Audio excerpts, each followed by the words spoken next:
오늘 하나님께서 우리에게 말씀해 주시는데 오늘 창세기 22장 1절에서 14절까지의 말씀, 우리 창세기 22장 1절에서 14절까지의 말씀, 제가 가진 성경책으로는 28페이지입니다.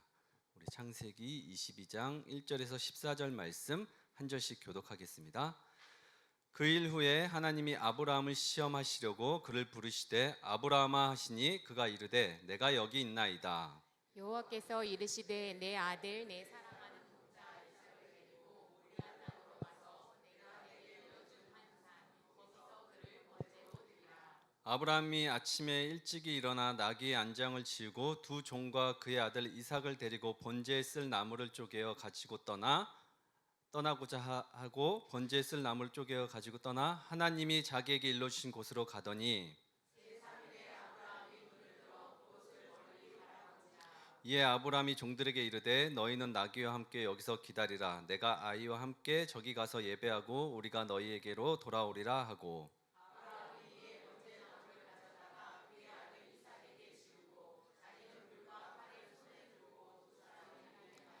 이삭이 그 아버지 아브라함에게 말하여 이르되 내 아버지여 하니 그가 이르되 내 아들아 내가 여기 있노라. 이삭이 이르되 불과 나무는 있거니와 번제할 어린 양은 어디 있나이까.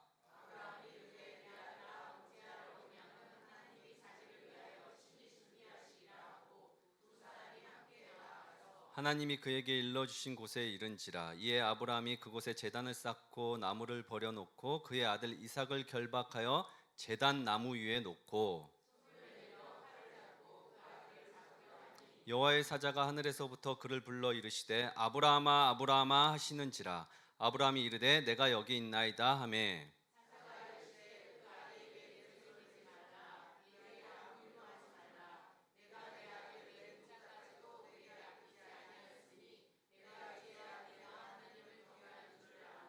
아브라함이 눈을 들어 살펴본즉 한 순양이 뒤에 있는데 뿔이 수풀에 걸려 있는지라. 아브라함이 가서 그 순양을 가져다가 아들을 대신하여 번제로 드렸더라. 아브라함이 그 땅 이름을 여호와 이레라 하였으므로 오늘날까지 사람들이 이르기를 여호와의 산에서 준비되리라 하더라. 이 말씀을 하나님의 말씀으로 받겠습니다. 아멘.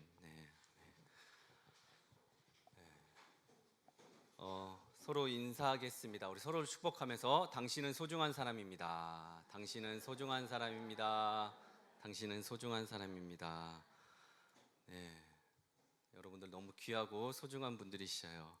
이번 주에 지인 목사님 뵈러 부천에 다녀왔는데 부천 공원에 이렇게 산책하다가 벌써 저렇게 매화랑 벚꽃이 이렇게 핀 곳이 있더라고요. 날씨가 많이 풀렸죠. 아침 저녁으로 쌀쌀하긴 한데 이제 제가 좋아하는 이제 계절들이 오고 있어요. 이제 겉옷을 벗고 이제 얇은 옷 하나만 입고 그렇게 편하게 다닐 수 있는 계절들이 왔습니다. 봄이 오는 것 같긴 한데 아직 추운 겨울을 맞는 곳도 많이 계신 것 같아요. 경기가 요즘 안 좋고 또 전 세계적으로 전쟁도 있다 보니까 뭐 유가 상승에 막 이런 일들이 일어나니까 도로에 상습적으로 막히는 구간들도 차들이 좀 없고 한산하더라고요. 저번 주에 강화도를 갔다 왔는데 강화도 막히는 길에 차들도 없고, 우리 권사님하고 맛집 이렇게 점심 식사하러 갔는데 점심 때마다 줄 서 있는 곳인데도 사람들이 많이 없더라고요. 지금 물가 상승과 팍팍해진 현실 속에서 이제 사람들의 소비 심리가 많이 위축되고 마음의 여유마저 줄어들었다는 것이 삶에서도 이렇게 체감이 되는 것 같습니다. 참 여러모로 어깨가 무거워지고 한숨이 많이 나오는 시기인 것 같은데, 그럼에도 비록 바깥 세상의 소식들은 무겁게 느낄지 모르겠지만 오늘 이 자리에서 하나님께서 주신 말씀으로 깊이 위로받고 우리가 다시 일어설 수 있는 새 힘을 얻는 시간 되시기를 예수님의 이름으로 축복합니다. 아멘.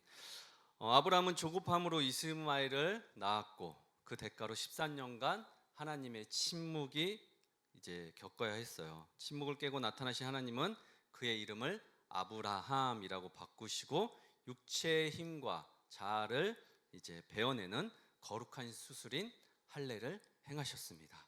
그리고 이삭이라는 내 가족의 복에만 취해 있지 말고 멸망해 가는 소돔을 긍휼히 여기며 그 땅을 위해 기도하는 중보자로 열방의 아버지로 이제 아브라함을 빚어가고 계셨죠.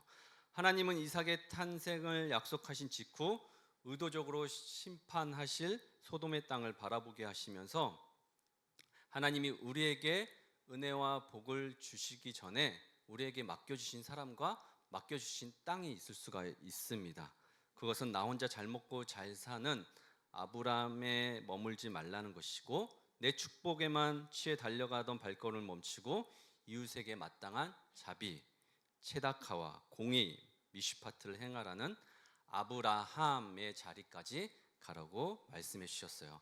소돔을 가로막고 있던 아브라함의 치열한 중보기도 끝에 그럼에도 불구하고 소돔은 의인 10명이 없어서 멸망해 버렸지만 결국 롯이라는 잃어버린 한 영혼을 불길 속에서 건져내었습니다. 우리 그한교회 역시 우리끼리만 위로받고 우리끼리만 좋고 우리끼리만 이렇게 은혜받고 끝나는 고인물이 아니라 소돔같이 메말라가는 그곳에 구할 사람이 있습니다. 찾아내야 될 사람이 있죠. 그렇게 구제와 선교의 생수를 아낌없이 흘러보내며 죽어가는 영혼들을 살리는 귀한 통로가 되고자 지난 시간에 계속 말씀을 나누었습니다. 한 주간도 아브라함의 자리에서 소돔 땅을 바라보며 롯을 구해내시고자 기도하며 사셨죠. 아멘. 네. 그 이후 이제 소돔의 멸망을 지켜본 후 20장에 와서 아브라함은 또 한 번 그랄 왕 아비멜렉 앞에서 아내 사라를 누이라고 속이는 치명적인 실수를 또 반복해요. 아브라함을 계속 묵상하면서 이런 본문은 그냥 지나가면 좋겠는데 왜 계속 이런 본문이 나올까? 그냥 넘어가고 덮고 가지. 분위기 좋고 은혜도 많이 받고 있는데 이런 생각이 들었다가 성경은 지금 그의 마음은 여전히 지금 흔들리고 있고 굳이 계속 반복적으로 이런 것들을 지금 보여주고 의도적으로 나타내 주더라고요. 흔들렸다, 괜찮았다, 바뀌었다가 또 다시 제자리로 왔다, 이런 시간들을 보여주더라고요.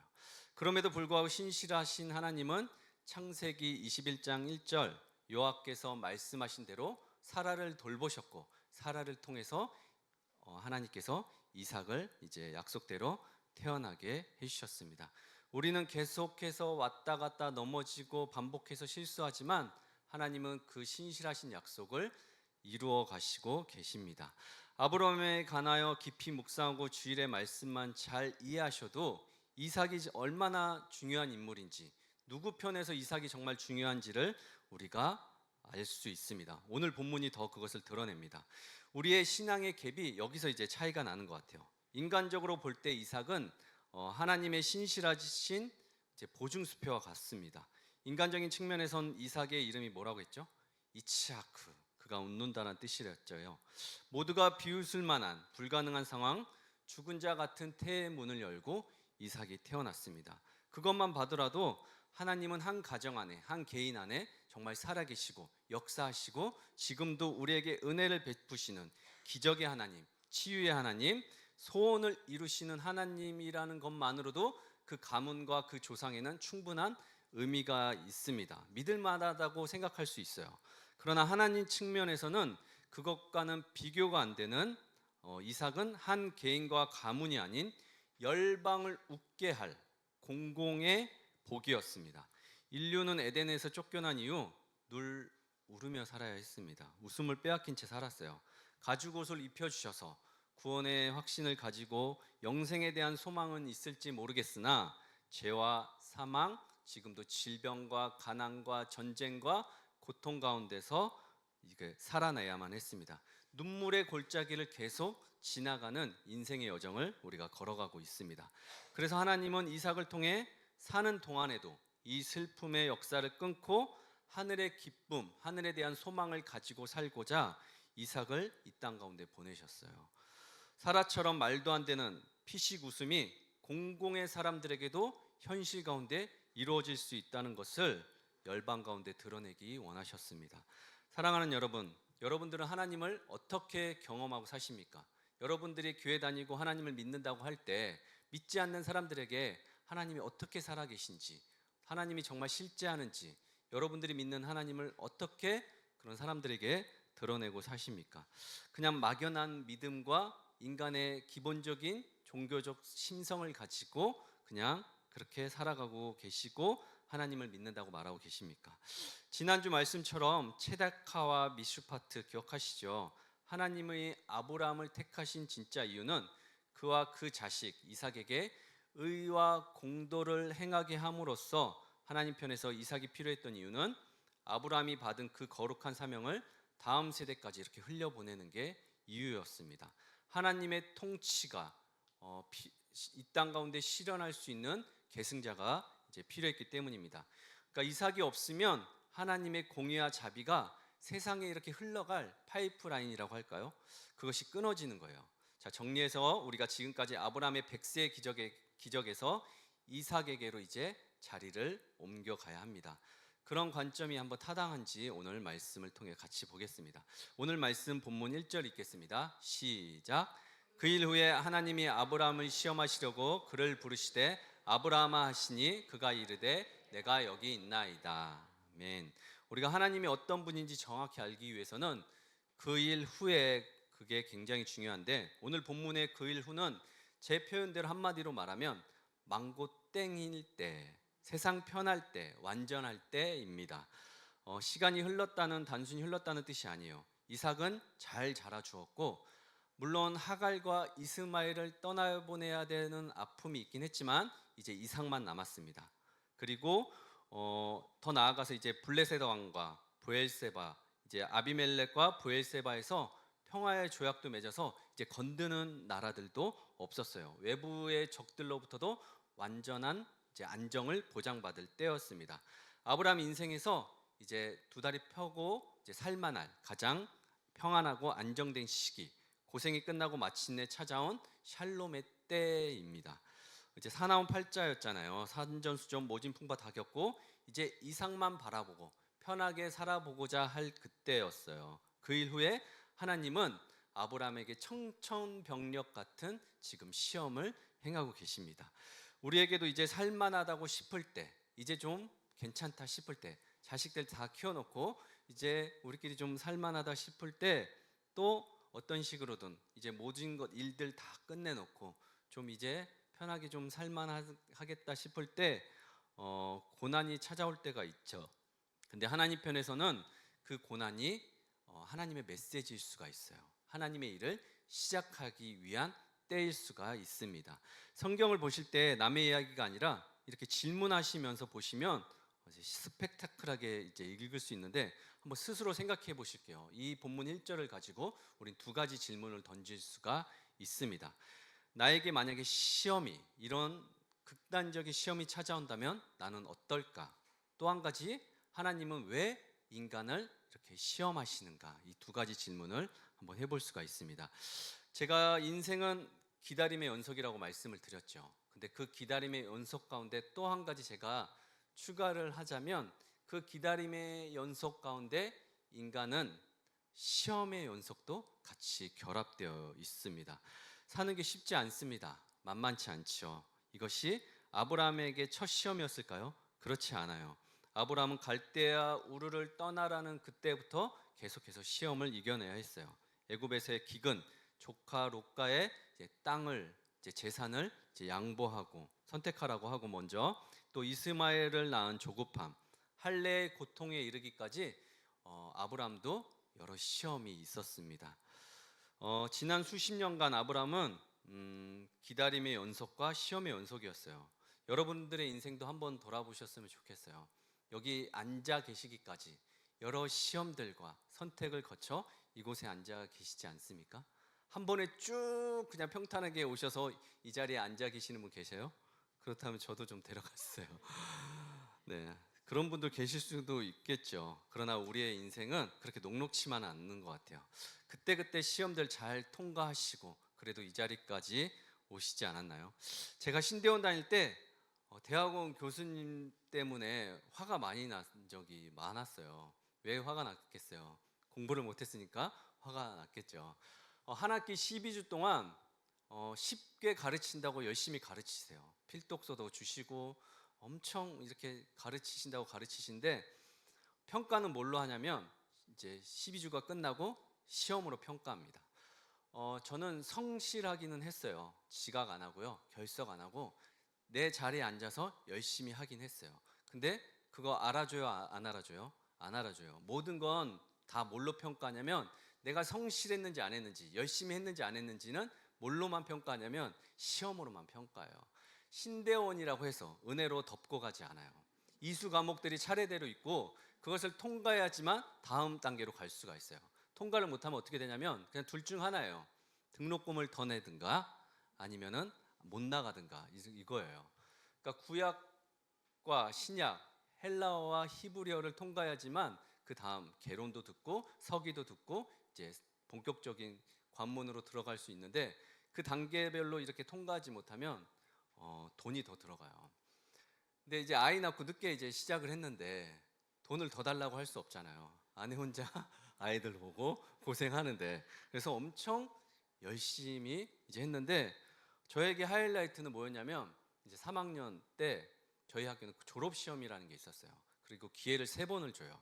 신구약 80점을 맞고 기초 영어를 이제 해야 되는데 뭐 목회자 될 사람이 그게 뭐가 어렵냐는 눈빛인데 성경학교에서 내는 그런 시험과 그런 손 들고 답하는 그런 게 아니에요.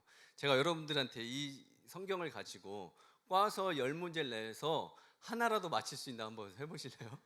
정말 떨어뜨기 위한 시험이었어요. 그러니까 거기 난다 긴다는 여러 사람들이 왔지만 네, 시험을 보는데 왜 3번이나 기회를 주겠어요? 떨어진 사람이 있으니까 그랬죠. 1차 제가 1차를 한 방에 떨어졌어요. 그리고 2차를 봤는데도 2차도 터무니없이 떨어지는 거예요. 공개를 못 하겠어요. 점수를 시험 드실까 봐. 근데 정말 이제 이걸 다 달달이 지금 기억도 안 나는데 이거를 다 정말 암기해야 될 수준으로 암기를 해야지만 풀 수 있는 지형도 나오고 원어도 나오고 원문 이제 암송해서 써야 되는 것도 나오고 엄청 어렵게 이렇게 꽈서 내요. 떨어뜨리려고. 근데 마지막 3차 그때 제가 큰 교회에서 전도사로 사역하고 있는데 떨어지면 무슨 망신이에요.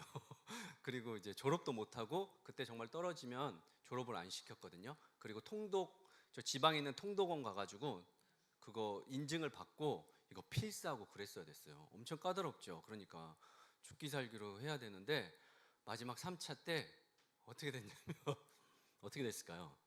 붙었어요. 다행히. 정말 근데 제가 생각해 볼 그때 아내가 그런 얘기 하더라고요. 이제 100점 중에 80점은 제가 풀어야지 합격이고 50점은 풀고 50점은 애매하다 그럼 떨어진 거래요. 근데 제가 50문제는 정말 잘 풀었거든요. 근데 나머지 50점은 애매했어요. 그럼 제가 어떻겠어요? 결과가 2주 있다 나오는데 떨어져서 졸업을 못 할 것 같은 거예요. 근데 이렇게 말씀드릴지 모르겠지만 하나님의 은혜로 잘 붙어서 지금 이 자리에서 이렇게 예배드리고 있어요. 사랑하는 여러분, 지금까지 아브라함의 시험이 기초적인 시험이었다면 지금 이 모리아의 산에서 이삭에 대한 시험은 믿음의 여정을 완성하는 마지막 시험이에요. 성경에서 말하는 시험에는 2가지가 있습니다. 이제 사탄이 주는 유혹과 이제 페이다모스라고 해서 인간을 죄에 빠뜨리고 파멸시키려는 목적이 있어요. 그리고 하나님이 주시는 시험은 히브리어로 니스아 또 헬라어 도키마죠. 이래서 인간의 믿음을 달아보고 또 불순물들은 제거하고 이렇게 정금처럼 빚어내려는 연단에 있어요. 하나님은 우리를 넘어뜨리기 위해서가 아니라 우리의 믿음이 어느 수준까지 자랐는지 우리 스스로 확인하게 하고 더 높은 차원에서 글을 이제 쓰기 위해서 하나님께서 시험하신다고 하는데 그래도 시험은 어렵죠. 그리고 편하지 않습니다. 싫어요. 심리학적으로 본 사람의 본능 중 하나는 자신의 필요와 결핍을 채워준 그 대상을 향해서 몸을 기댄다고 해요. 의지하고 기댄다고 합니다. 그런 본능이 있대요. 집착한대요. 아브라함에게 이삭은 100년을 기다려온 생명이에요. 어느덧 아브라함 마음속에 이삭은 단순한 아들을 넘어 내 삶의 이유이자 어쩌면 우상화되고까지 가고 있는지도 모르겠어요. 그래서 제가 지금까지 들었던 메시지는 저는 하나님이 이삭을 우상시해서 아브라함을 시험한 거다. 그래서 하나님께서 아브라함아 너는 내가 준 이삭을 사랑하느냐 아니면 이삭을 준 나 하나님을 사랑하느냐 우선순위가 어디에 있느냐라고 시험한 거라고 하더라고요. 맞나요? 어떻게 보세요? 그래서 하나님이 이삭을 가지고 아브라함을 시험하신 게 맞을까요? 주석에도 이런 해석이 많아요. 믿음의 연단이었다. 그러나 저는 그런 글을 읽으면 반감이 생겨요. 어떤 경지에 이르기 위한 극도의 믿음을 키우기 위해서 자식을 놓고 시험을 한다니요. 너무 잔인해 보이지 않나요? 자식에게 집착할 수 있죠. 나이 들어서 어렵게 얻은 자식인데 뭐 기댈 수도 있고 의지할 수도 있지 않나요? 그걸 포기하라고 한다. 그럼 그런 시험이 어디 있어요? 저는 그걸 적용해서 그러면 여러분들한테 이렇게 설교를 하는 거죠. 메시지를. 여러분들도 여러분들이 가장 하나님보다 더 사랑하는 것 있다면 내려놓으시고 가지고 오세요. 이러는 거예요. 그리고 요새 부동산 정책 때문에 난리인데 집 두 채씩 가지고 계신 분들이 계시면 한 채는 교회에다가 이렇게 헌금하세요. 못 하시겠어요? 왜 못 하세요? 하나님보다 그 부동산이 더 중요한가요? 예? 하나님보다 더 사랑하는 거 있으면 물질도 이렇게 교회에 헌금하시고 여러분이 가진 것도 이렇게 내려놓으세요. 저한테 교회에다 이렇게 헌금하세요. 제가 교회에서 잘 쓰도록 할 테니까. 못 하시면 하나님보다 그거 더 소중하게 여기고 더 사랑하는 거 아니에요? 막 이렇게 적용하면서 말하면 여기 안 앉아 계시겠죠. 네. 저희가 이제 1절부터 6절까지 한번 교독해 보도록 하겠습니다. 이제 한 절씩 교독할게요. 그 일 후에 하나님이 아브라함을 시험하시려고 그를 부르시되 아브라함아 하시니 그가 이르되 내가 여기 있나이다.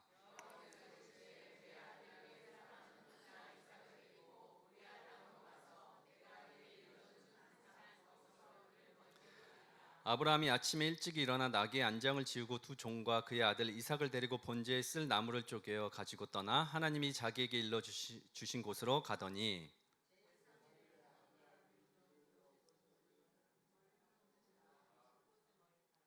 이에 아브라함이 종들에게 이르되 너희는 나귀와 함께 여기서 기다리라. 내가 아이와 함께 저기 가서 예배하고 우리가 너희에게로 돌아오리라 하고.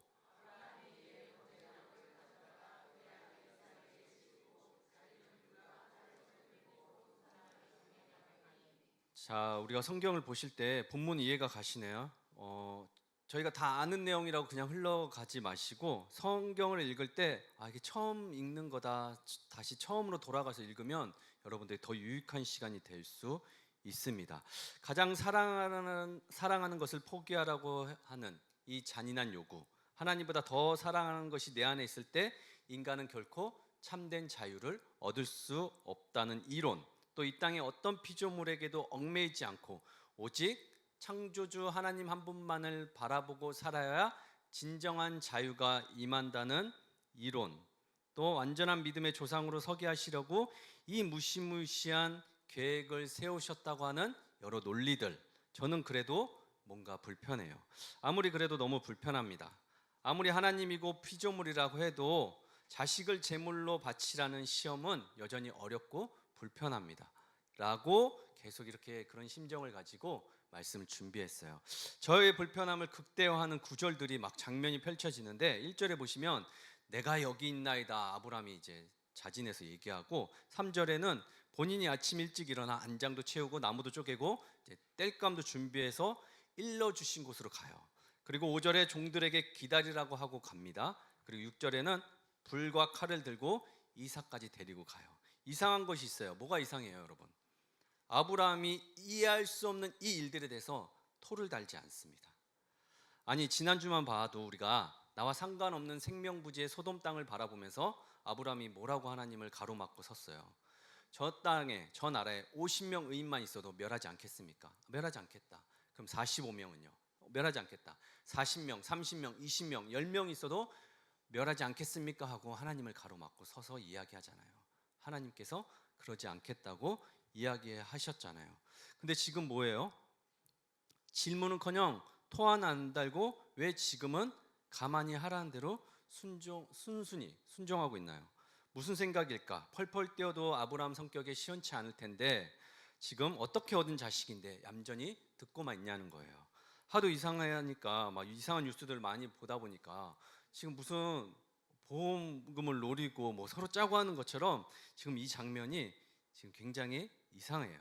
아니, 오히려 더 지금 아브라함이 적극적으로 행하고 있잖아요. 아침이 되자마자 안장을 채우고 나귀에 또 두 종과 이삭을 데리고 갔다가 불쏘시게 하겠다고 좋은 나무도 이렇게 챙기면서 떠났다는 것이 너무 이상합니다.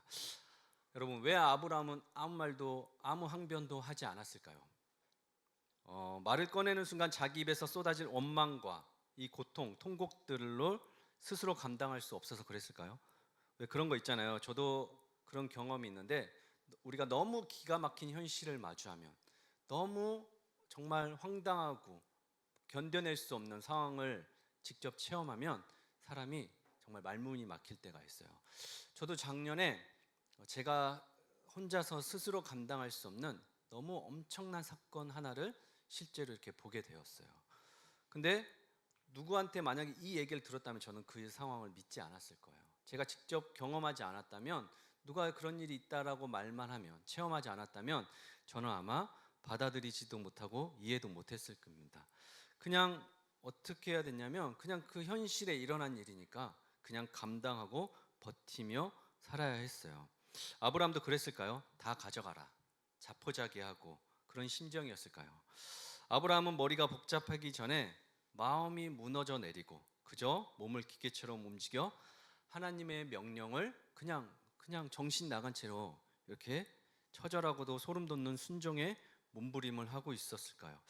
그런데 5절에 보니까 하인들에게 뭐라고 하고 있냐면, 내가 아이와 함께 저기 가서 예배하고 너희에게로 돌아오리라 하고 있어요. 원어를 보니까 복수형이에요. 같이 갔다 돌아오겠다고 합니다. 뭐하고 오겠다고 하고 있어요? 예배 드리고 온다고 해요. 여기서 등골이 오싹해지는 것 같았어요. 자식을 제물로 바치는 예식, 예배, 만약에 이게 사이비 종교의 어떤 의식이 아니라면 이건 어떻게 해석해야 할까요? 하나님은 아브라함을 시험하는데 시험에 걸려든 아브라함은 그것을 뭐로 연결하고 있어요? 예배로 연결드리려고 있습니다. 여기서 중요한 게 있어요, 여러분. 적으실 수 있으면 적으세요. 우리의 시험이 하나님의 시험인지 아니면 사탄 원수마귀가 주는 시험인지 뭘로 알 수 있냐면 예배로 알 수가 있어요. 내가 감당할 수 없는 어떤 시험과 고난과 고통이 오더라도 그 자리에서 내가 예배를 드린다면 그건 하나님의 숙제일 수가 있어요. 잘 풀고 잘 해석하고 잘 넘어가기만 한다면 하나님의 엄청난 축복을 우리가 받을 수도 있어요. 그 안에서 그 자리에서 눈물 흘리고 무릎 꿇고 절망하고 포기하지만 않는다면, 내가 예배 자리로 나아가서 그것을 하나님께 토로하고 그것을 기도로 할 수만 있다면 하나님께서 그 시간만 합격하면 엄청난 축복으로 이어질 수 있다는 거예요. 시험은 받아들이는 우리의 자세, 여러 가지가 있을 수 있어요. 그냥 자초한 시험도 있고 아무 일도 아닌데 시험으로 받아들이는 경우도 있고, 정말 사탄 마귀가 주는 시험도 있고 하나님이 주시는 시험이 있을 수도 있어요. 그러나 무엇으로 판단하냐면 예배의 자리, 나의 삶의 태도에서 알 수가 있는 겁니다. 영적으로 무장한 사람들, 전신갑주를 입고 살아가는 사람들은 세상이 어떤 작용을 일으켜도, 아무리 사람들이 나를 찌르고 뭐라고 하더라도 흔들리지 않아요. 그리고 주변 사람들도 억압하지 않고 그 영향을 가족들에게 미치지도 않아요. 담대합니다. 어떤 시험이 와도 시험으로 여기지 않고 쳐버려요. 그러니 사단도 그냥 시시해서 그냥 넘어가 버립니다.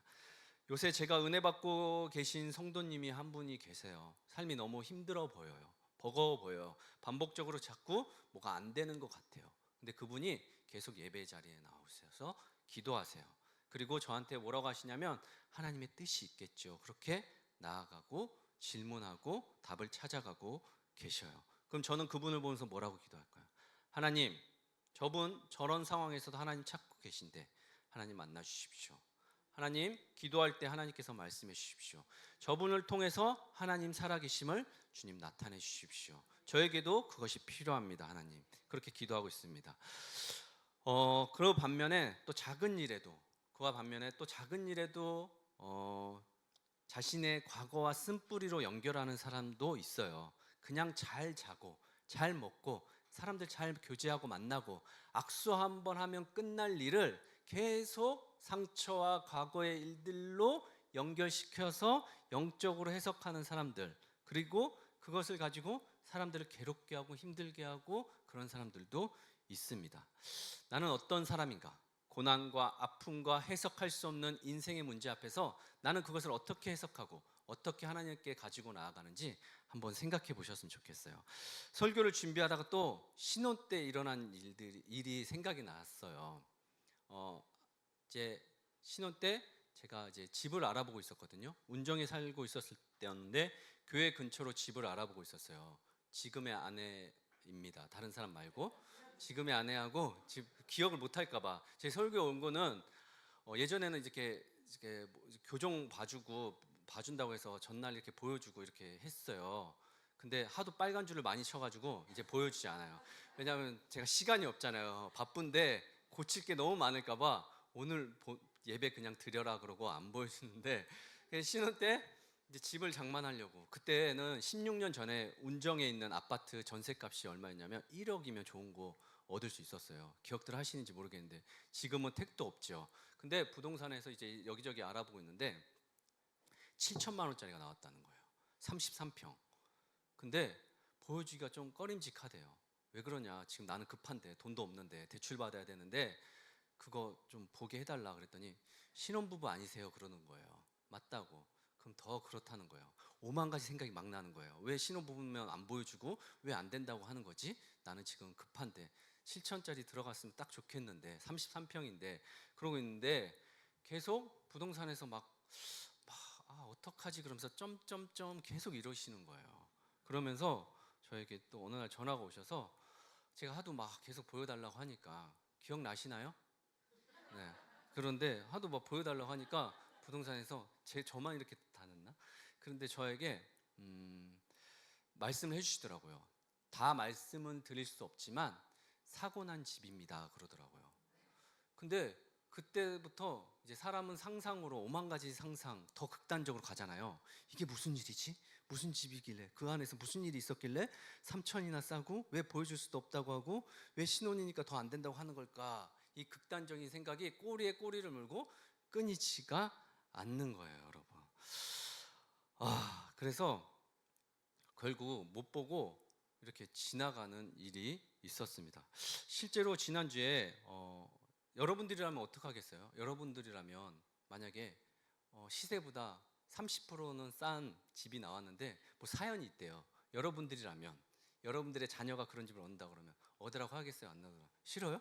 고개를 절레절레 저러시는데, 저한테 이 문제를 가지고 오시면 저는 이렇게 얘기할 거예요. 30% 교회 헌금하시고 내가 그 귀신 쫓아내 주겠다.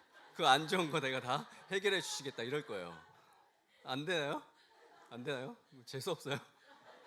근데 실제로 지난주에 저희 성도님이 집을 이렇게 계약하셨어요. 근데 전화가 왔어요. 목사님, 저 집을 알아보고 있었거든요. 5월달에 이사를 가야 돼서 집을 알아보고 있었던 찰나에 이제 목사님 집을 계약하려고 해요. 근데 목사님 기도해 주세요.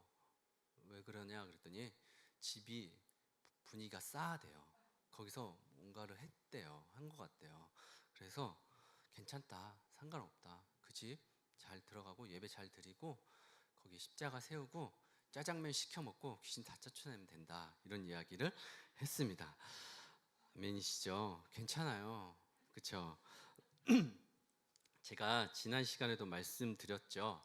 아브라함은 어떤 일이 있든지 간에 그 일을 마치고 나서 한 일이 있어요. 슬플 때나 괴로울 때나 그 문제가 해결될 때나 안 그럴 때나 그 일이 끝나고 나서 자리를 옮기고 나서는 뭘 했어요? 마물의 상수리 나무 밑에서 제단을 쌓았어요. 하나님 앞에 항상 아브라함은 빼놓지 않고 그렇게 했어요. 제단 쌓는 일을. 창세기 말씀, 이렇게 창세기 12장 7절에 보시면 가나안 땅 세겜에 도착하여 하나님이 땅을 주시겠다고 약속하실 때도 제단을 쌓았고, 또 18장에 가서 베델과 아이 사이로 이동하여 여호와의 이름을 불렀을 때도 제단을 쌓고, 또 조카 롯이 비옥한 소돔으로 떠난 후에도 외로움과 막막함과 적막함 속에서도 아브라함은 제단을 쌓았어요. 수십 년간 수백 번 수천 마리의 양과 소의 각을 뜨고 피 흘려 제단을 쌓아 제사를 지냈던 아브라함이었습니다. 짐승의 배를 가르고 피를 쏟아내야 될 때마다 교리적으로 자신은 어떻게 고백했을 거예요? 죄는 내가 지어놓고 이 짐승이 뭐라고, 이런 생각하지 않았을까요? 자신의 죄와 연약함을 고백했을 거 아니냐고요. 그냥 제단 쌓고 그냥 피 흘리고 제사 지냈겠냐고요. 어때요? 그러나 시간이 지나면 아브라함은 다시 제자리로 와요. 그때뿐이에요. 12장의 애굽 바로 왕에게 사라를 누이라고 속이고 난 후에도 20장 그랄 왕 아비멜렉에 가서도 똑같이 반복해요. 나아지는 게 없어요. 제단도 쌓고 제사도 지내는데 제사의 피 흘림에도 아브라함은 다시 제자리로 돌아와 사라를 이렇게 반복적으로 누이라고 속이는 것을 성경에서 증거하고 있어요. 인간의 죄는 임시 속죄만으로 끝나는 의식일까요? 예배는 그때뿐이에요. 나는 왜 안 변할까? 지독한 이 죄의 문제는 왜 사라지지 않을까요? 여러분 고민하고 사세요? 왜 밤만 되면, 왜 혼자만 있으면, 아무도 모른다고 하면 내가 어떤 사람인지 다른 사람은 몰라도 나는 잘 알잖아요. 끔찍한 자각이 지금 아브라함에게 일어나고 있어요. 왜 시간이 지나면 그대로일까? 아브라함도 평생 제단을 쌓고 제사를 지내고 피를 흘리며 회개했을 거 아니에요. 제단 쌓을 때마다. 그러나 특별히 달라진 게 없어요.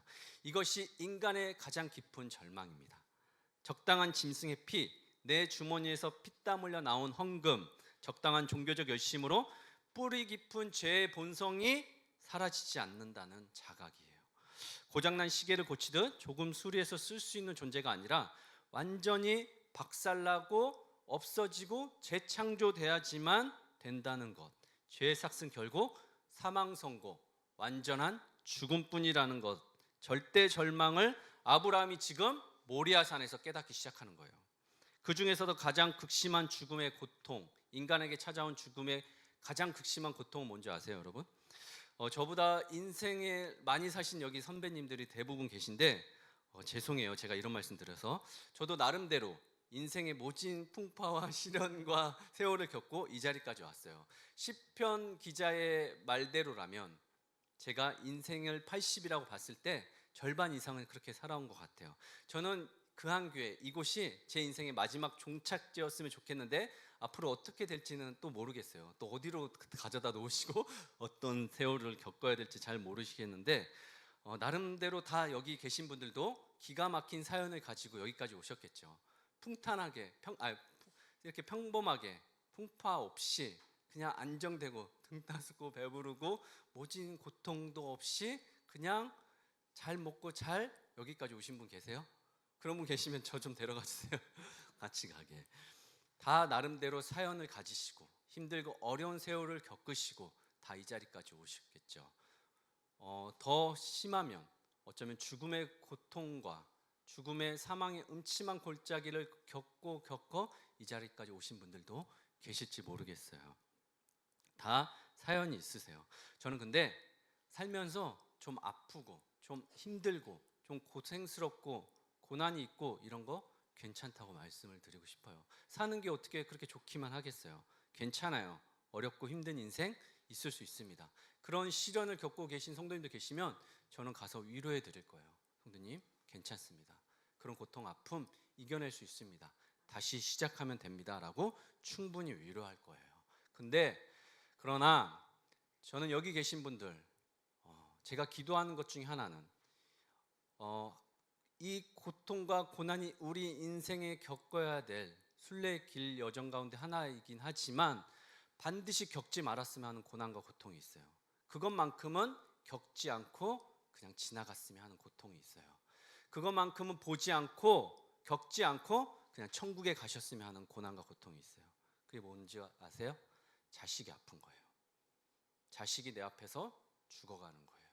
자식이 병들어서, 자식이 사고가 나서, 자식이 어떤 이유인지 알지 못하는 병과 아픔과 사고로 인해서 죽어가는 모습은 여러분들이 겪지 않으셨으면 좋겠어요.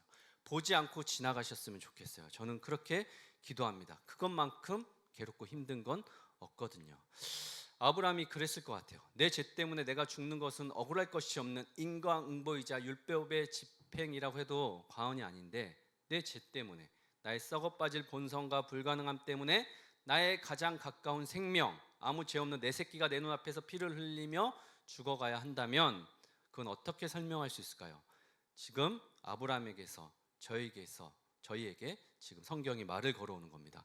우리 7절부터 12절까지 한 절씩 교독하도록 하겠습니다. 이삭이 그 아버지 아브라함에게 말하여 이르되 내 아버지여 하니 그가 이르되 내 아들아 내가 여기 있노라. 이삭이 이르되 불과 나무는 있거니와 번제할 어린 양은 어디 있나이까?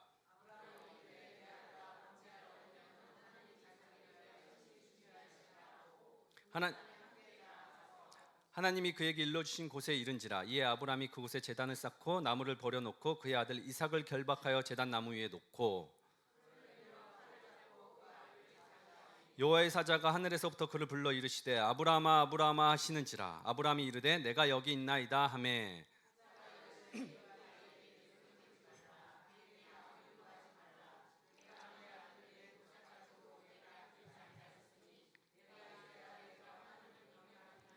아멘. 이제 이삭이 등장합니다. 나이든 아버지와 늦둥이 자식이 이제 대면을 해서 대화하기 시작해요. 불과 나무는 있는데 양은 어디 있습니까? 이삭은 태어나면서부터 아버지의 제단 쌓고 제사 지내는 모습을 보고 자랐어요. 가죽을 벗기고 각을 뜨는 장면을 수없이 많이 보고 자랐을 겁니다. 이삭은 이미 희생 없는 예배는 성립하지 않는다.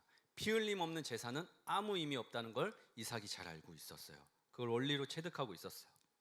즉 예배는 반드시 죽어야 할 생명이 있어야 하는 것을 이삭이 잘 알고 지금 질문하는 거예요. 근데 아브라함이 뭐라고 합니까? 8절에 보시면 나나 너를 위해서가 아니라 하나님이 자기를 위하여 친히 준비하시리라 라고 나와 있어요. 아브라함이 아이러니한 말을 하는 거예요. 제사는 누구를 위한 것이죠? 지금 여러분 여기 나와서 예배드리는 거 누구를 위한 것이에요? 물론 열방을 위해서 그의 나라와 의를 구하며 기도하시는 분 계시겠지만 누구를 위해서 근본적으로 본질적으로 뭘 위해서 여기서 예배드리고 하나님 앞에 나아가시죠?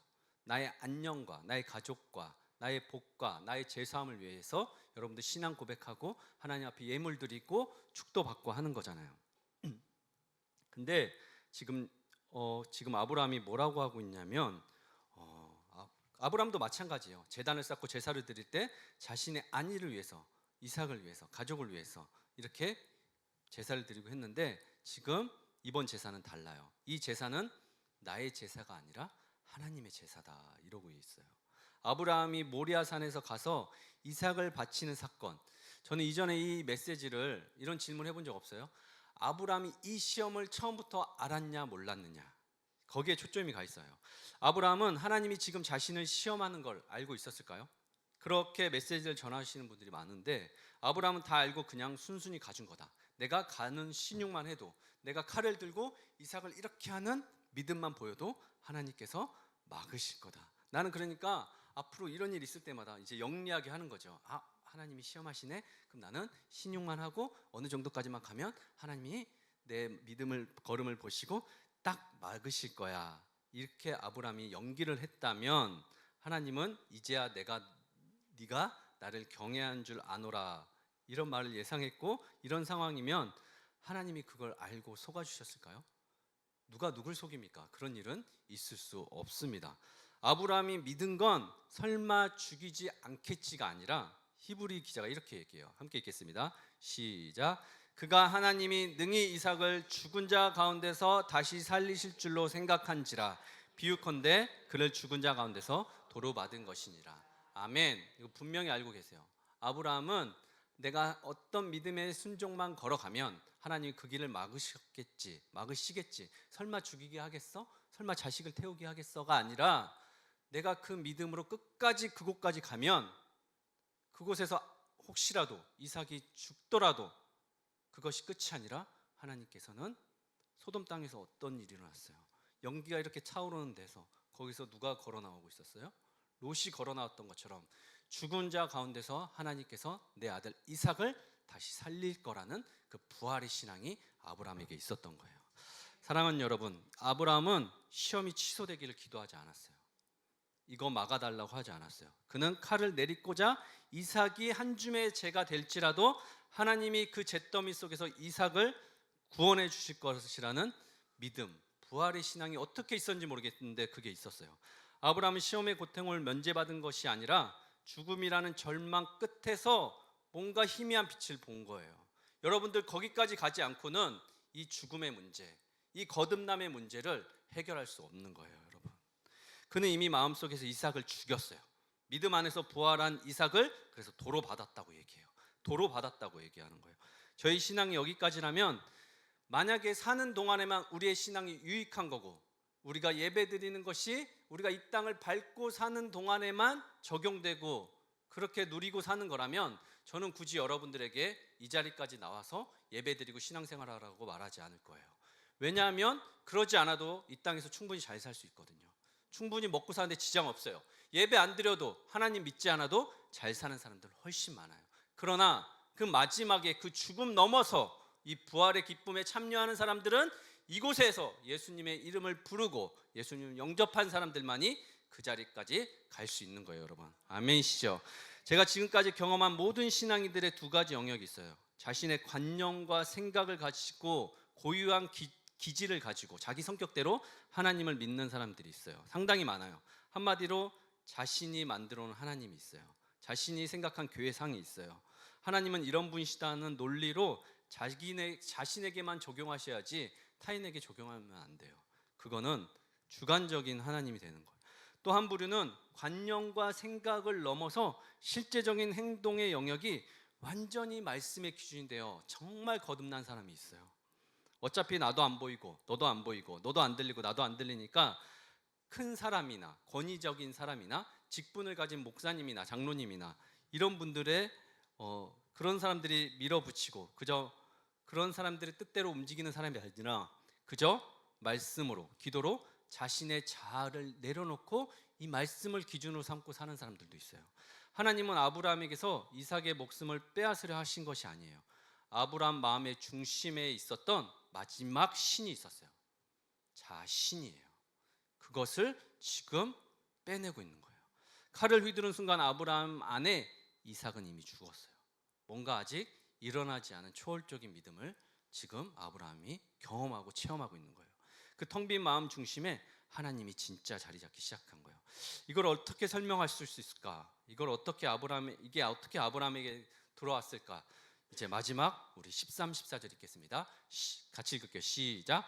아브라함이 눈을 들어 살펴본즉 한 순양이 뒤에 있는데 뿔이 수풀에 걸려 있는지라. 아브라함이 가서 그 순양을 가져다가 아들을 대신하여 번제로 드렸더라. 아브라함이 그 땅 이름을 여호와 이레라 하였으므로 오늘날까지 사람들이 이르기를 여호와의 산에서 준비되리라 하더라. 아멘. 이제 마지막 미션 하이라이트가 남아 있습니다. 모리아 산에 올라간 이상 그들은 그냥 내려올 수는 없어요. 반드시 제사는 끝내고 와야 합니다. 제사 번제는 드리고 가야 돼요. 그냥 내려갈 수는 없어요. 제가 가끔 성경을 입체적으로 그 상황이 실제로 느껴질 때가 있어요. 이상하게 생각하지 마시고 성경에 없는 내러티브 이야기를 할 건데 그래도 저는 설교자의 양심을 걸고 하나님께서 주신 마음이라 생각하고 말씀을 전하겠습니다. 저는 저 수풀에 걸려있는 양이 여러분 누구의 양인 것 같으세요? 저는 저 수풀에 걸려있는 양을 보면서 두 가지 생각했어요. 저 양은 어디서 왔을까? 누구의 양일까? 성경은 환타지가 아니잖아요. 갑자기 어디서 떨어진 게 아닐 거 아니에요. 아브라함의 양입니다. 아브라함은 평생 수많은 자기 양을 제단에 바쳐왔어요.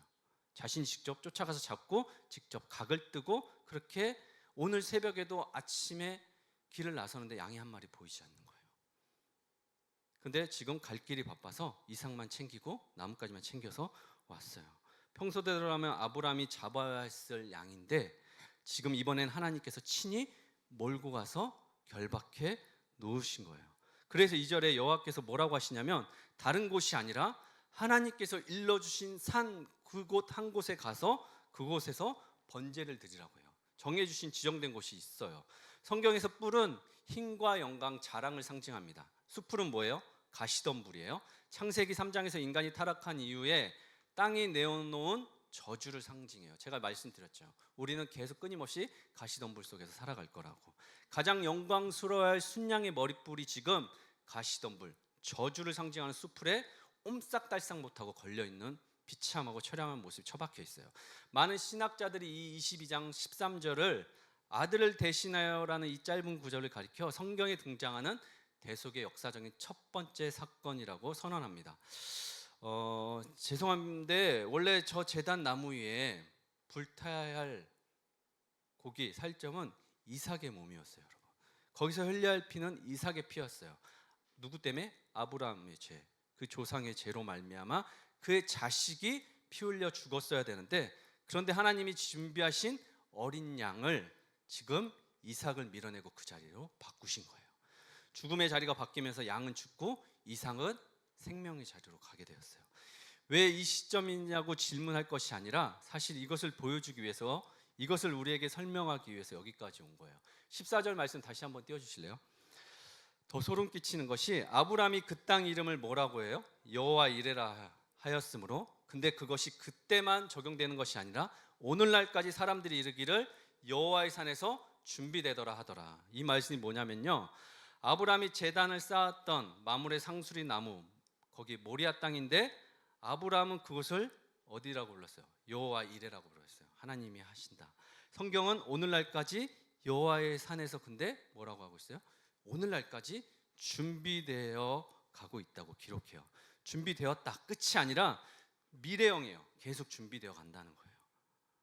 오늘날까지 저렇게 준비될 거라고. 숯불에 걸린 순양이 끝이 아니라고요. 지금 오늘날까지 여호와의 산에서 준비되어 우리에게 영향을 미칠 거라는 겁니다. 이 말씀을 해석해 보겠습니다. 사진 한번 더 보여주시겠어요? 곧 있으면 자신이 피 흘려 죽어가는 그 모리아 제단에서 지금 양이 어디를 바라보고 있는 것 같으세요? 저는 700m 떨어진 한 언덕을 바라보고 있습니다. 여호와의 산은 어딜까요? 거기서 뭘 오늘까지 준비할까요? 바로 골고다 언덕이에요, 여러분. 제가 그곳을 3년 전에 청년들과 가봤어요. 골고다 송목교에서 예배를 드렸고 모리아 산에서 황금돔을 바라보면서 청년들과 같이 기도했어요. 같이 갔던 청년도 있는데, 이 양은 비록 짐승에 불과하여 오늘 이삭 한 사람을 살리고 죽을 거예요. 훗날 저기 저 700m 앞에 여호와의 산 골고다 언덕에서는 하나님의 본체이신 그 독생자 아들 예수 그리스도가 머리에 뭘 써요? 면류관을 써요. 그리고 어디에 박혀 있어요? 가시덤불 숯불에 걸려 온 인류를 살려내고 자신은 죽어요. 이것이 여호와 이레의 진짜 의미입니다. 아브라함이 모리아 산에서 경험한 것은 2000년 뒤에 골고다 언덕에서 자기 아들을 찢으실 하나님 아버지의 그 처절한 사랑을 미리 보여주는 사건이에요, 여러분. 모리아 산에서 내려온 아브라함은 그리고 나서 175세까지 사는데, 사는 동안 40년, 60년 정도 더 사는데, 그 시간 동안 실제로 그가 실패했다거나 그가 뒤를 돌아봤다거나 그가 다시 사라를 팔았다거나 이런 기록이 하나도 없어요. 저기서 진짜 주님을 경험한 거예요. 이제 헷갈리지 않아요. 사랑하는 여러분, 이제 말씀을 맺겠습니다. 오늘은 사순절 마지막 종료주일이자 내일부터 고난주간이 시작되는 거룩한 주일입니다. 2000년 전 바로 오늘 예수님은 나귀 새끼를 타고 예루살렘에 입성하셨어요. 수많은 무리가 종려나무를 가지를 흔들며 호산나 환호했습니다. 불 꺼주셔도 돼요. 그들은 예수님이 로마를 뒤엎고 자신들의 배를 채워줄 정치적인 메시아로, 정치적인 왕으로 오실 줄 알았어요. 그러나 뜨거운 함성 뒤에 예수님은 지금 뭐하러 오신 거죠? 예루살렘에 왜 입성하셨어요? 가시면류관 쓰고 숯불에 걸리러 오신 거예요. 죽으러 오신 거라고요, 여러분. 하나님의 명령을 따라 자발적으로 저렇게 그것까지 어떻게 그럴 수 있냐고 저보러 설명을 하면 저는 모르겠어요. 그것까지는 설명을 못 하겠어요. 그 방법밖에 없었냐? 구원이 꼭 그렇게 해야만 했었냐? 그렇게 잔인하고 극단적이어야만 했었냐? 저는 그것을 어떻게 설명할지 모르겠어요. 그냥 믿는 거예요, 여러분. 하나님이 하셨다고 하니까. 설명으로는 못 하겠어요. 그냥 사랑해서 그랬대요. 자기 아들보다 우리 희종 형제를 더 사랑해서, 우리 홍영 형제님을 더 사랑해서, 우리 여기 성도님들 한 분 한 분을 너무너무 사랑해서 자신의 아들을 줄 만큼 사랑해서 그러셨다는 진리의 말씀만 믿고 가는 거예요, 여러분. 아멘. 우리의 인생이 꼭 고난주간과 부활절을 반복하는 것 같아요. 살다 보면 수없이 절망했다가 죽고, 또 살만하면 다시 살아나고, 죽었다가 살아났다가 죽었다가 살아났다가 계속 인생의 톱니바퀴 순례길을 계속 반복적으로 걸어가는 것 같아요, 여러분. 그런데 이 말에는 모순이 있습니다. 어떻게 인간이 수십 번 죽었다가 살아납니까? 그거는 진짜 죽음을 경험하지 못한 거예요, 여러분. 진짜 죽음은 단 한 번뿐이에요. 호흡이 끊어지고 모든 것이 끝나는 그 진짜 사망 선고의 날, 우리 모두에게 반드시 그날이 찾아오는데 우리가 진짜 안 변하는 건 어쩌면 이 죽음을 경험하지 못해서 그런 걸지도 몰라요. 바로 우리의 그 진짜 끝을 위하여, 우리의 영원한 생명을 위하여 예수님께서 골고다 언덕을 향해 십자가를 지신 것입니다. 아브라함의 고뇌가 이런 것 아니었을까요? 왜 이삭이어야 했는지, 왜 이삭밖에 없는지 뭔가 깨달음이 있지 않았을까요? 다가오는 성금요일에 우리는 처절하고도 생생한 이 십자가 현장으로 최대한 가까이 가보려고 합니다. 내일부터 시작되는 고난주간 우리 조용히 눈을 감고 묵상해 보셨으면 좋겠어요. 이 시간 같이 조용히 눈을 감아보세요. 저 700m 앞 언덕에 세워진 십자가가 도대체 나와 무슨 상관이 있고 나의 가족과 무슨 상관이 있을까? 내가 내 인생에서 이삭처럼 가장 소중하게 움켜쥐고 있는 그것, 예수님의 십자가는 무슨 상관이 있을까? 아브라함이 모리아산에서 자기의 가장 소중한 이삭을 내려놓았을 때 비로소 여호와 일에 진짜 사랑을 경험했던 것처럼 이번 한 주간 여러분의 가장 소중한 것을 십자가 앞에 내려놓는 은혜가 있기를 바랍니다. 나를 위해 수풀에 걸리신 그 순양 예수 그리스도의 사랑을 가슴에 깊이 새기며 십자가의 길을 묵묵히 걸어가시는 저와 여러분들 되시기를 주님의 이름으로 간절히 축복합니다. 시간이 지나서 제가 마무리 기도하고 예수님 가르쳐 주신 기도와 축도를 예배를 마치겠습니다. 살아계신 하나님 아버지, 오늘 종료주일을 맞아 나귀 새끼를 타고 죽음을 향해 걸어가신 예수님의 발자취를 봅니다. 아브라함은 모리아산에서 자기 심장을 찢는 고통으로 이삭을 묶었지만 주님은 골고다 언덕에서 우리를 살리기 위해 당신의 하나밖에 없는 아들을 친히 수풀에 묶으셨습니다. 아브라함의 칼은 멈추게 하셨으면서도 우리를 향한 진노의 칼은 기꺼이 예수님의 가슴에 꽂게 하신 그 처절한 사랑 앞에 우리가 엎드립니다. 하나님, 우리는 여전히 연약하여 살다가도 죽고 죽을 것 같다가도 살고 내 힘으로 무언가를 쥐어보려고 발버둥치며 살아갑니다. 이 고난주간 우리가 가장 소중하게 움켜쥔 나의 이삭이 과연 무엇인지 정직하게 바라보며 주님 앞에 서게 하여 주옵소서. 세상의 유혹과 연단의 용광로 속에서 유행을 따라 사는 신앙이 아니라 죽음을 뚫고 일어나는 부활의 신앙을 꼭 경험할 수 있도록 인도하여 주옵소서. 그렇게 일하실 주님을 믿고 의지하며 십자가 수풀에 스스로 달리신 예수 그리스도의 이름으로 기도하옵나이다. 아멘. 우리 예수님이 가르쳐 주신 기도와 축도로 예배를 마치겠습니다. 하늘에 계신 우리 아버지, 아버지의 이름을 거룩하게 하시며 아버지의 나라가 오게 하시며 아버지의 뜻이 하늘에서와 같이 땅에서도 이루어지게 하소서. 오늘 우리에게 일용할 양식을 주시고 우리가 우리에게 잘못한 사람을 용서하여 준 것 같이 우리 죄를 용서하여 주시고 우리를 시험에 빠지지 않게 하시고 악에서 구하소서. 나라와 권능과 영광이 영원히 아버지의 것입니다. 아멘. 이제는 우리를 대신하여 가시면류관의 숲에 걸리신 우리 구주 예수 그리스도의 은혜와 가장 사랑하는 독생자를 십자가의 제단에 아낌없이 내어주신 하나님 아버지의 크고 놀라우신 사랑과 죽음의 절망 속에서도 부활의 소망을 바라보게 하시는 성령님의 내주 교통하심이 여호와의 일에 은혜를 가슴에 품고 나의 소중한 이삭을 제단에 내려놓기로 결단하는 이 자리에 모인 모든 성도님들의 머리 위에, 그리고 이들의 가정과 몸된 교회와 전쟁 가운데 있는 그 열방에 있는 나라와 그 백성들 위에 지금부터 영원토록 함께 하시기를 간절히 축원하옵나이다. 아멘.